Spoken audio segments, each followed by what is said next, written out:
Hello, I am Natalie and I write stories that I want to share with you. The story that I want to share with you today is called The Journey of the Water Droplet. It is my first major work and I'm very excited to read it to you now. Here we go. Far, far away, the wind once blew. It struck the drops of ocean blue.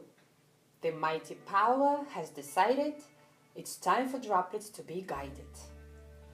The journey started from the ocean, my only home, my true devotion. I didn't know why and where, I just kept rising in crisp air. The wind exhaled its morning breath, sun spread the rays, crafting a path, and I, ignored by the curled wave, ascended higher, now unsafe. Kept rising steadily in the air, I tried to calm and just prepare myself for something that was there, spaciously grand, endlessly bare. Hey fellow, don't be afraid, the voice nearby had gently swayed. You are a droplet from the sea, like all of us around, see? I ceased to rise, becoming still, observing all with sudden chill. So many drops, some scared, some bold. Why are we here? Why so cold? We all are travelers, you can say. No droplets ever fall away.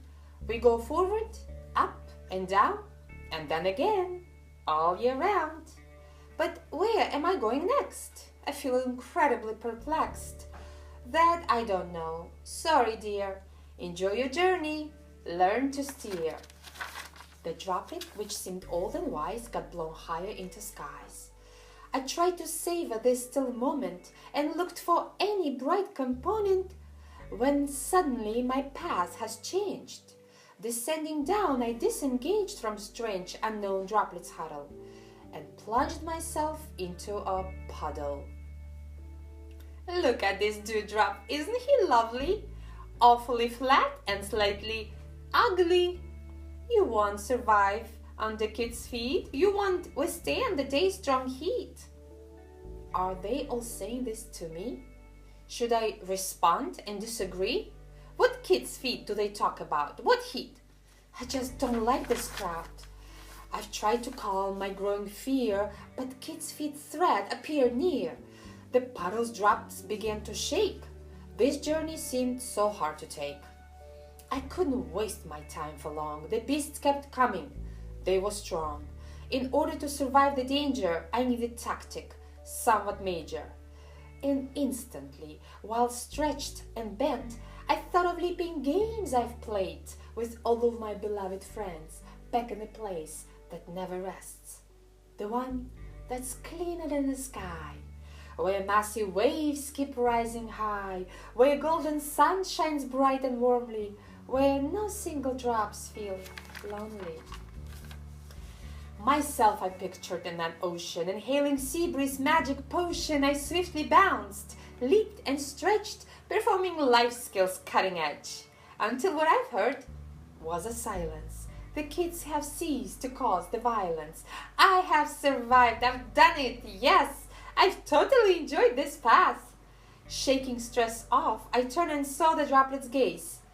So harsh, so raw, dislike and anger, envy, grudge I spun in it. They came to judge. I guess they didn't like my game. The rules, strategic moves, the aim. Abruptly from this silent crowd I heard the voice that sounded loud. How'd you do it? Asked the drop. You went around, almost hopped. We all curled up avoiding danger, but you kept rolling, weird stranger. I looked around to spot the speaker. I found the one. He looked much sleeker than all his other puddle friends. His speech filled me with robust strength. And suddenly, forgetting all, I started opening my soul to all the droplets that were there. I needed to. I had to share. If I told you that there is a happy place that's pure bliss, where joy and cheer, pleasure, charm give rise to love and end all harm, where all are sane and all is love. Nothing to claim, no one's above, would you believe me? Would you guess that sun sends beautiful its rays dark clouds through just to impress the ocean beats? No more, no less. I know this place is home of mine, so clean, so boundless, divine. The place that's filled with true emotions, the never-resting, surging ocean. And when you drift on its soft wave, exhausted but content and safe, it cuddles you, while gently humming soft lullabies as night is coming. And lastly, I could not forget about the colors of sunset, about the freshness of cool rain that leaves your mind just insane. My friends who taught me all I knew, I would have told my story through, but all the droplets disappeared. Perhaps they liked the dirty mirror. They all were gone, except for Shiny. That's what I named that Droplet Tiny.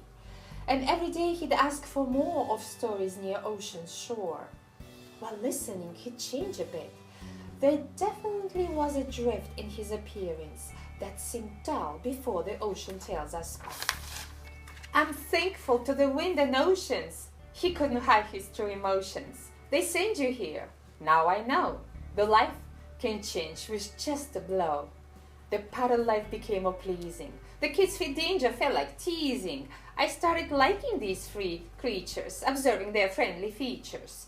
I wondered if their thumping feet would take them to a place that's neat. They travel, just like me, I see. But do they know their destiny?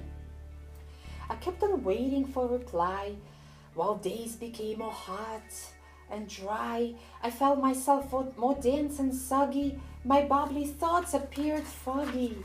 I reckoned Shiny warned me once about the sun, given a chance, would play a cruel game with beats, pulling them up as they were weeds.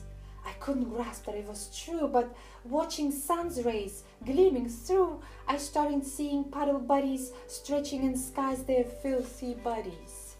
Forgetting jealousy and hate, they would rise up to clouds straight. I felt some love along with pain. They weren't dirty, just a bit stained. Strong heat kept piercing my thin sphere, forcing to smoothly disappear. I caught a glimpse of my friend Shiny. He too rose up, my fellow Tiny. But strangely, he enjoyed the flow. Perhaps he hoped the wind would blow. And as his image disappeared, I realized the worst had neared. I tied myself into a small dot, but something swept me from the spot, blew higher, further, and across. My paddle life came to a pause. I couldn't be happy enough. I felt just great to fly above. I could so lifelong, day and night, I once again enjoyed the ride. And as I rose above the cloud, I saw the soft drops little crowd. They seemed to look confused, upset. I've glided closer. We've met. Hello, friends. I know you're scared, like once I was, just unprepared. We always travel, wise drops say. We never know where we'll stay.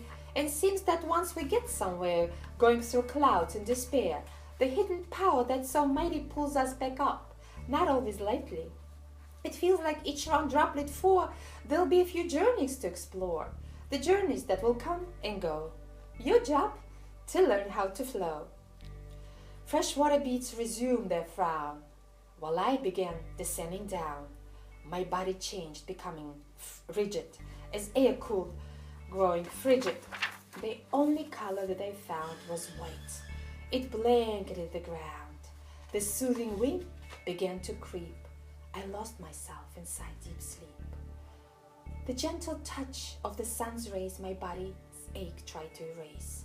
It found me hanging from the tree. I felt like I had lost my glee. What I had witnessed from that view, I'd never dreamed could be quite true. White fluffy blankets from above dropped down, hugging earth with love. The graceful and majestic trees were warming their roots in peace, enjoying soft and snuggly fleece. It felt unreal seeing this until I saw the charming squad. They were amazing. Not one was flawed. Their structure was uniquely sewn. Reflecting sun, they humbly shone. They didn't have to play a game that would attract the sun's great flame. The light would live in them with pleasure, together forming a real treasure. "Did you have time to look around?" one frosty flake spoke, waltzing down. She twinkled with a hint of blue. "I love it here. Who are you?" "I'm just a droplet," you can say, "and branch to branch I often sway. You're from afar like me before. I used to have much softer core." I looked inside her. There briefly I saw myself. I've changed completely. From the plump, simple drop I knew, into a fine flake I grew. It was still me, the ocean drop, who loved the waves to roll on top, the one who never knew the limit. If my forms changed, so has my spirit. And suddenly, the still white world, rambunctious part of me has heard, "I am happy droplet from the sea. I'm still the same. It still is me." I've never screamed so loud before. But the cool flakes try to ignore the droplet and the great blue ocean, preferring life with no commotion. We all have songs that we shall sing. We finish one, the next begin. You're far away from cozy shores. You need to learn new lines of yours. Your looks might change, your deepest aim. It's all alright, no one's to blame. You change and hence you get to grow, while always learning how to float. I tried to see this wise snowdrop who spoke at last. He swayed on top of the tall tree. I couldn't get near, but craved his prudent song to hear. As I kept working on this thought, the smooth white world became distraught, and all the drops sank into trance, yet still engaged in mystic dance. The wind kept blowing. In snug chains we kept on going with no complaints. And as I soared at steady pace, I realized I float with grace. I'm still right here in the clouds. I've traveled much, there are no doubts. I rise, descend, evaporate. All I have learned, there is no end. Cute little droplet from the sea, you've seen so much through your journey, but pride and joy make us complete. We are the parts of all we meet. Thank you.